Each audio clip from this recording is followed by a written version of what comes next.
Babalao guys, ushaka kumva nse kukagira ngo ndishimye cyangwa se gino nkurira ryoshye, nyamara mu byukuri siko bimeze. Ahubwo ino nkurira babaje, iteye agahinda, iteye n'ubwoba, kuko ino nkurira abasore babiri barimo gushinjwa ibintu bikomeye ndetse na ngombwa ko ukuri kujya hanze. Njango uyu munsi mwabonye inkuru yasohotse mu gihe hashize amasaha agera muri 5 ivuga ngo Ribu ngo yataye muri yombi ikishaka David umaze kwamamara mu muziki nka Davis D, Ngabo Richard uzwi nka Kevin Kade ndetse na Habimana Thierry ufotora bakurikiranyweho icyaha cyo gusambanya umwana no gufatanya cyaha mu gusambanya umukobwa w'imyaka 17. Murabyumva neza?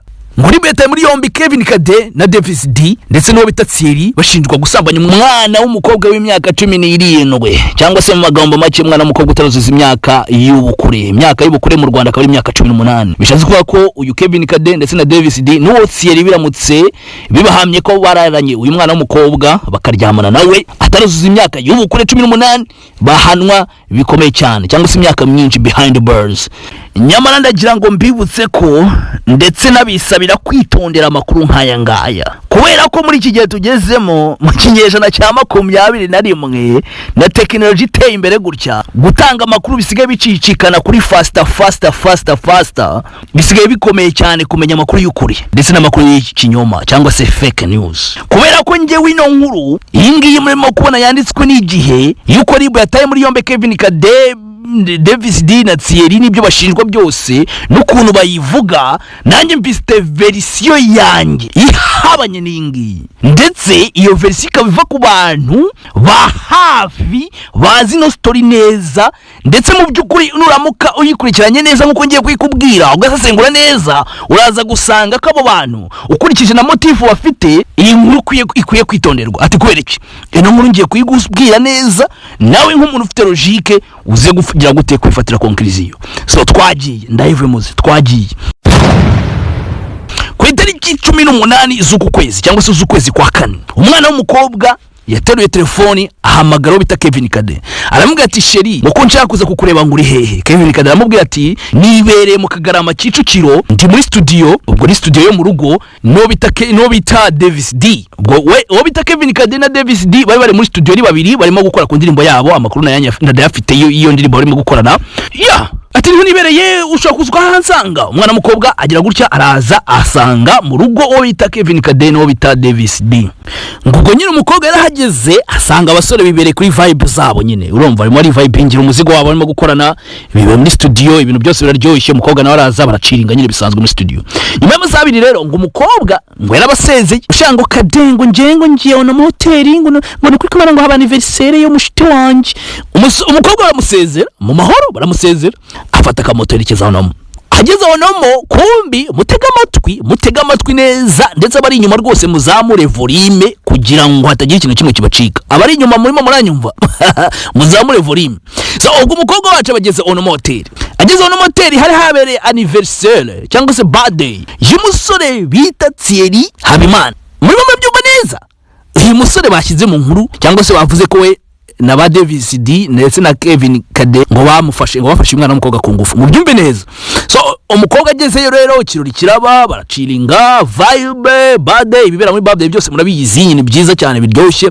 Uyu musore rero Thierry Habimana akaba ari photographe nawe akariga fotozi, akaba akorera uwo bita Muzogeye Plaisir. Murimo muranyumva neza, Muzogeye Plaisir gafotozi wamamaye. So mu masaha amakuru ngiye nifitiye natohoje ndetse rwose ndabivuga nk'abantu, kuko abantu ngiye nagiye nibariza n'abantu babizi neza ba hafi bazi no nkuru, kandi bose ni inkuru bagiye bahurizaho, kandi bose ntibaziranye ariko bazi no nkuru. Gusa no nkuru ndimo kuba hana inkuru bagiye bahurizaho. Bavuga yuko uyu musore mu masaha y'isa 4 z'ijoro yatahanye na wa mukobwa, bitahira mu Gatare, hari Nyamirambo, akari umusore ngatuye, ndetse bakavuga yuko ariho umukobwa yaraye kuri uwo musore bita Thierry Habimana. So iwabo umukobwa rero ahangaha niho ikibazo cyavukiye. Iwabo umukobwa bategereje umwana yuko umwana ataha, barategereza baraheba. Mama w'uwo mwana abahamagaye musaza we akaba ari umupolisi ukomeye, aramubwira ati umwana w'umukobwa twamubuze atari hehe. Musaza we rero akaba ari umupolisi ukomeye hano muri Kigali, nibwo yatangiye iperereza, bararabahiga umwana umwana baraheba, baraheba. Kumva umwana fone yayivanyeho isaa yine atahanye na Thierry ngo yahise yivanaho, bamubuze burundu. Umunsi ukurikiye nibwo bagize gute, bagiye kuri MTN bashaka umuntu wavugishije wa mwana w'umukobwa, ya nimero ye nyine bwa nyuma wayivugije ninde, ngo basanga ngo ni umusore bita Kevin Kade. So ubwo hakurikiye iki icyakurikiye namwe muracyumva, base bajya gushaka Kevin Kade hano atuye, ngo bamuguyeho nka special force ukuntu zaguye kuri Osama bin Laden. Ngo abana baraje bahita bamugwaho, umusore agihernye mu buriri agiye kumva yumva ibintu bimeze nk'ibifaru bimuguyeho. Umusore abyutse basanga bamufite, baramubwira ati we don't move, ntunakinisha ibyo kumuvinga. Abyutse asanga abasore barahari tayari, bahita bamubwira ati umwana w'umukobwa ari he? Ati suwe mukobwa. Umwana w'umukobwa ari hehe? Ati suwe, ngo niwijijishe. Ngo naramuka ukoze ikosa rimwe amabya aracika papa. Urumva abasore bari bafite ngo n'imbunda bazihagurukije, mubyumva neza. Kevin Kade bati se uwe mukobwa, bamubwira izina yumva ntarizi. Kumbi ni kwa kundi twana tw'Kigali twihindura amazina, ugasanga kisi andi mazina rwose utanaga tresinga ngo umenye n'ahantu gaciye utakamenya, ugasanga kisi wenda ngo ni Dabraka kandi kabita kandi iwabo nyina nakise Vestina. Ubwo no ngo umwana ari hehe? Reka da ngo jewe umwana nawe nzikeka wenda muramutse muhamagaye nimero yanjye mukamuhamagaza iyo nimero ye, noneho kugira ngo ngire, urumva, kugira ngo ndebe umuntu usevinze cyangwa se umukobwa na sevinze wariwe, niko muri telefone niko babigenje. Uwo bita Kevin Kade nibwo yabashije kumenya wa mukobwa. Aravuga ati ese ngo n'uyu nguyu, ese ngo ni Dabraka. Aravuga ati uyu mwana w'umukobwa rero njewe n'ubu ngubu rwose mukanya tumaze kuvugana, kuko ubyibuke ko bari baciye muri MTN bamaze kumenya nimero hamagaye uwo mwana ye bwa nyuma. Aravuga ati uyu mwana w'umukobwa twavuganye ndetse yambwiye ko yibere ahantu bita mu Gatari Nyamirambo. Ubwo noneho ababyeyi ba Kevin Kade wese baguruka bavuga ati se nabo barabyuka kuko umusore abayibereye iwabo mu rugo. Aravuga ati se bimeze bite? Amubwira ati uyu musore wanyu twamaze ko hari umwana buri wirengero kandi ngabifite mu ruhare. Aravuga ati none twebwe icyo twabasaba nuko no musore tukajyana nawe tukajya gushaka aho uwo mwana aherereye. Murabyumva, muzamure volume bari inyuma dukomeze. Ubwo noneho Kevin Kade byabaye ngombwa ajyana nabo bapolisi, ariko iyo operation yose ikabikuriwe nande cyangwa se irimo kwirukanwamo nande na musaza wa papa wa mwana w'umukobwa, kuko uwo musaza we n'umupolisi ni wawe urishishemo cyane. Iyo operation ni nawe wayikoraga wenyine rwose. So twakomeje, Kevin Kade baragiye.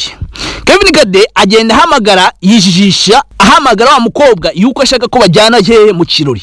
Ahamagara umukobwa ngo ngo waje tukahura, ngo cyangwa kambwira ahantu nguringa hagusanga ngo tukajyana mu kirori, ngo komse kirori ngo uyu munsi ni mugoroba, ngo mbwira ahantu ruze ngo ufate. Urumva ko kujijisha kugira ngo umukobwa avuga ahantu ari, noneho bagende bahamusange. Urumva bakoresheje Kevin Kade. Ubwo niko Kevin Kade yakoze ako kazi, baragenda bagwa mu Gatare kwa wa musore Thierry.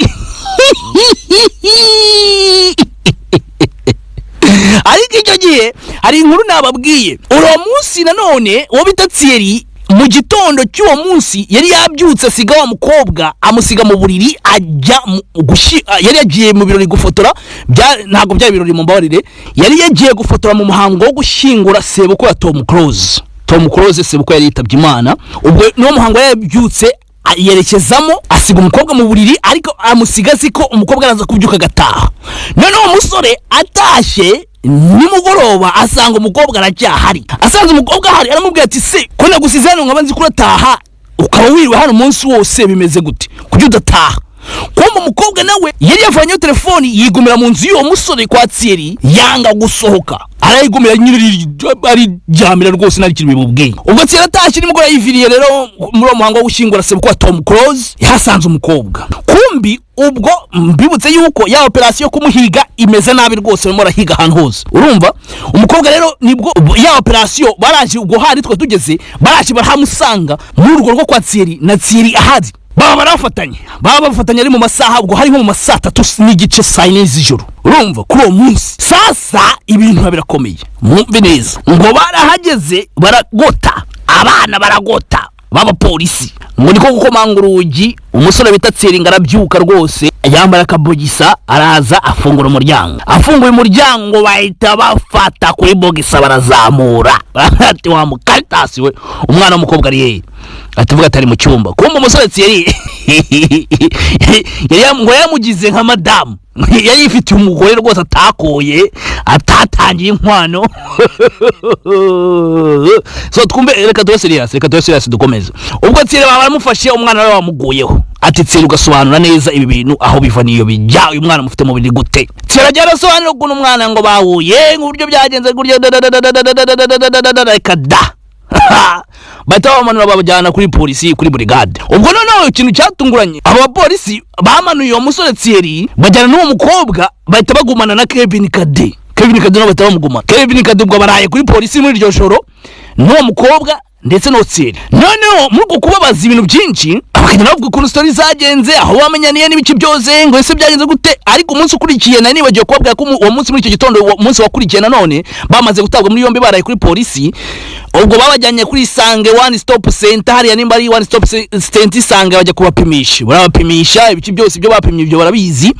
Barongera barakomeza barababaza, bababwira stories zawe, umukobwa bawe gute. Umukobwa nibwo yatangiye story, yatangiye kuvuga uburyo yahamagaye Kevin Kade akaza mu rugo akabasanga ko bita Davis D, bagaciringa akaza kuva kwa Davis D akajya muri anniversary aho yahuriye na Thierry. Umukobwa mu byukuri mwumve neza, ahanga n'ikibazo kiri, ntiyigeze avuga ko yigeze aryamana nande ngo na Kevin Kade cyangwa se ngaryamane no bita Davis D. Davis D we uretse ko bahuriye, uretse ko Kevin Kade ari we waruzanye n'uwo mukobwa, ndore ko ngo bita Davis D nta nubwo amuzi. Aya n'amakuru mfite nivane mu bantu hafi ya bose bazi no nkuru. Urumva babandi bazi no nkuru bavuze yuko uwo bita Davis D nta nubwo azi n'uyu mukobwa, uretse ko uyu mukobwa yarazanye na Kevin Kade. Kandi icyo gihe bari muri studio, uretse guciringa gusa muri studio bakora n'indirimbo, nta kintu kigeze kiba hagati yabo. Urumva ni nabwo ngaheruka uwo mwana w'umukobwa.